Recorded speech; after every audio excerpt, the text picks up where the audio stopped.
So Aeneas has seen Hector in his dream and is about to address him. Compellare, we're missing the verb here. I seem to address the man et maestas ex promere voces, and to express sad words, quotation mark.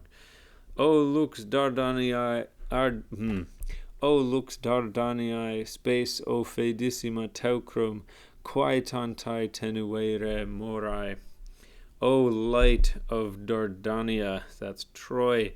O most trustworthy hope of the Trojans, quaetantai tenuere morai. What delays so great have held you back? So it's like, what have you been waiting for? This again is perfect, third plural. What delays so great have been keeping you? Quibus Hector arboris expectate venis. That's when. Whoopsies. Venis, just second person present there.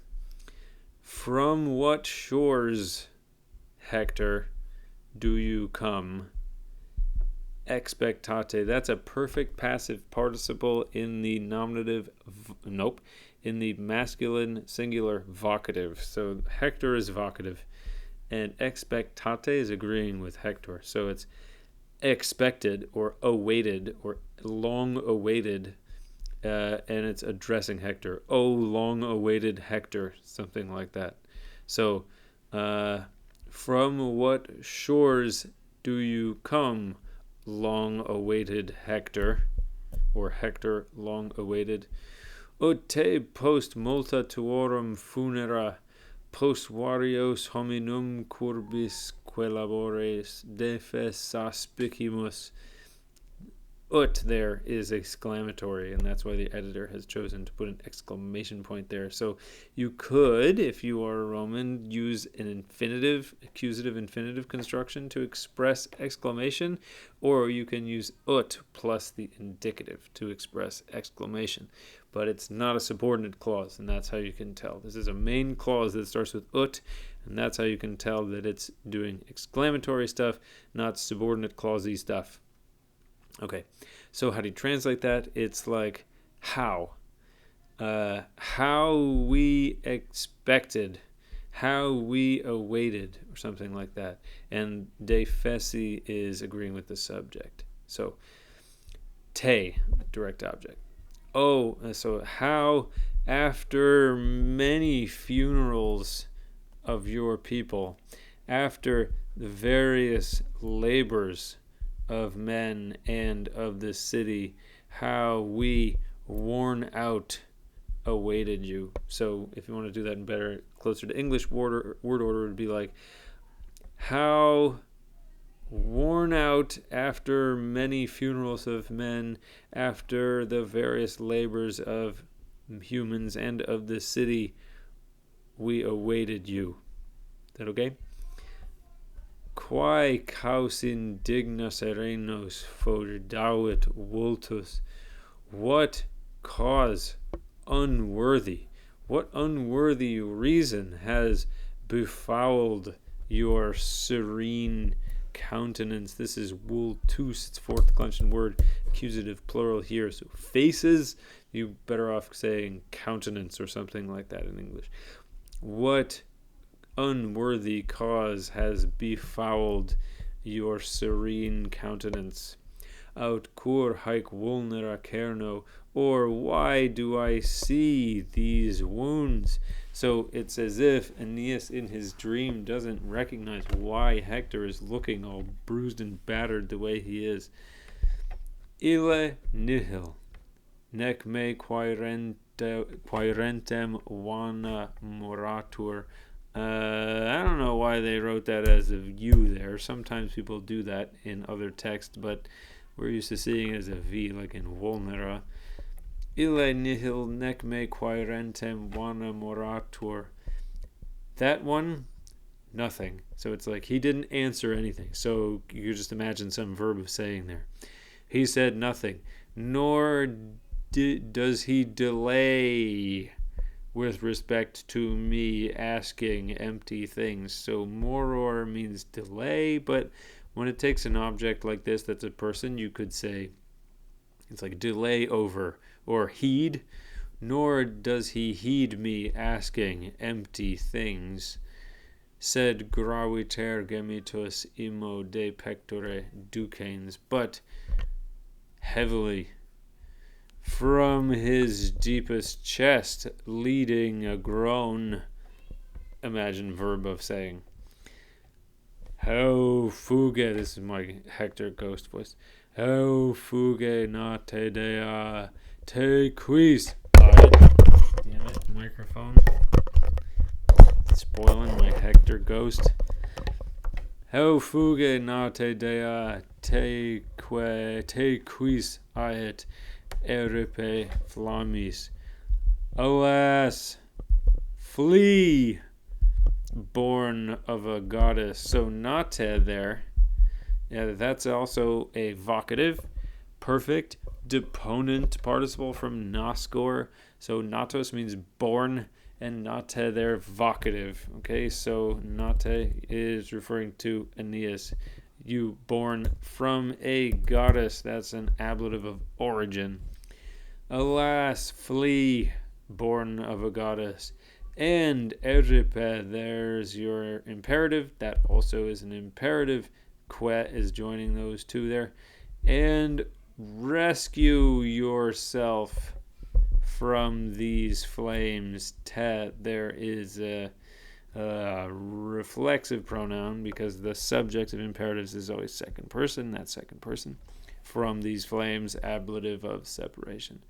Hostis habet muros. Well, that's a great little Latin one sentence. An enemy, the enemy, holds the walls. That is, has gotten inside the walls. Ruit alta culmine Troia. Troy is falling from its high citadel.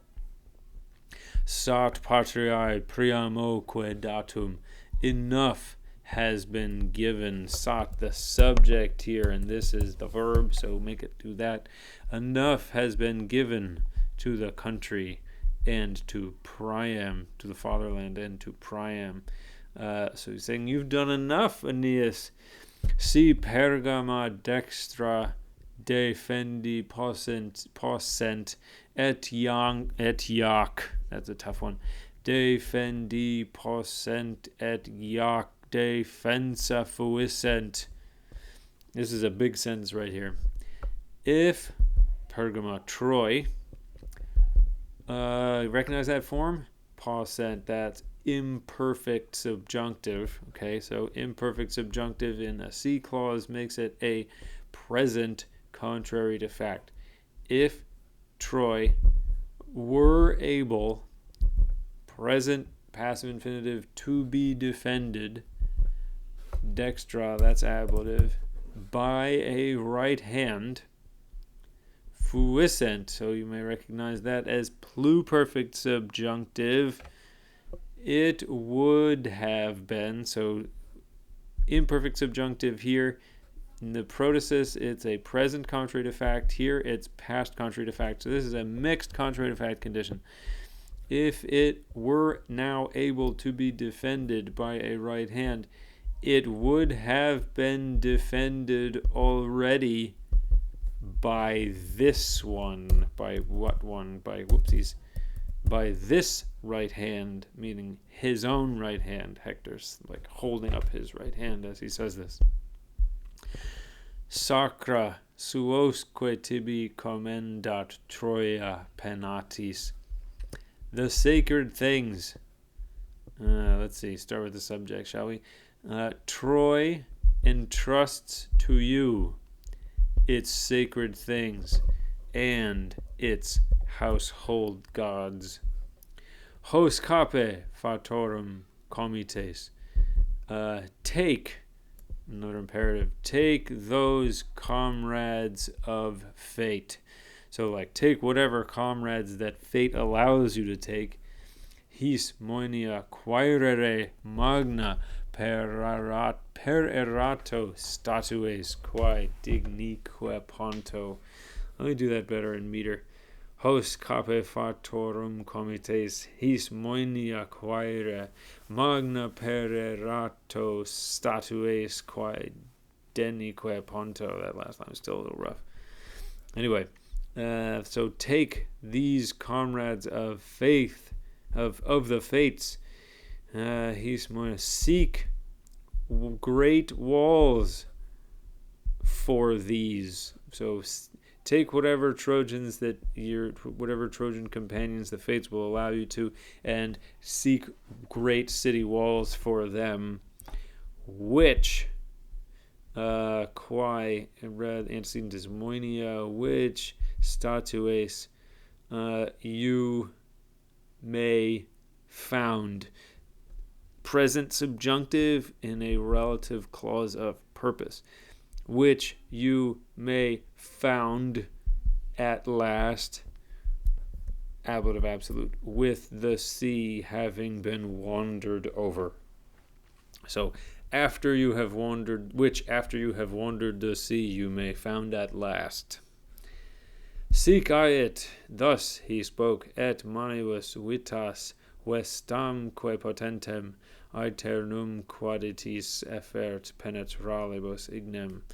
Thus he spoke, and with his hands the fillets and powerful Vesta and the eternal fire he bears away from the innermost chamber, the inmost chamber, something like that. So the dream Hector finishes speaking, and he takes with him priestly fillets, this eternal fire. What's that? It's, I don't know, some kind of a torch.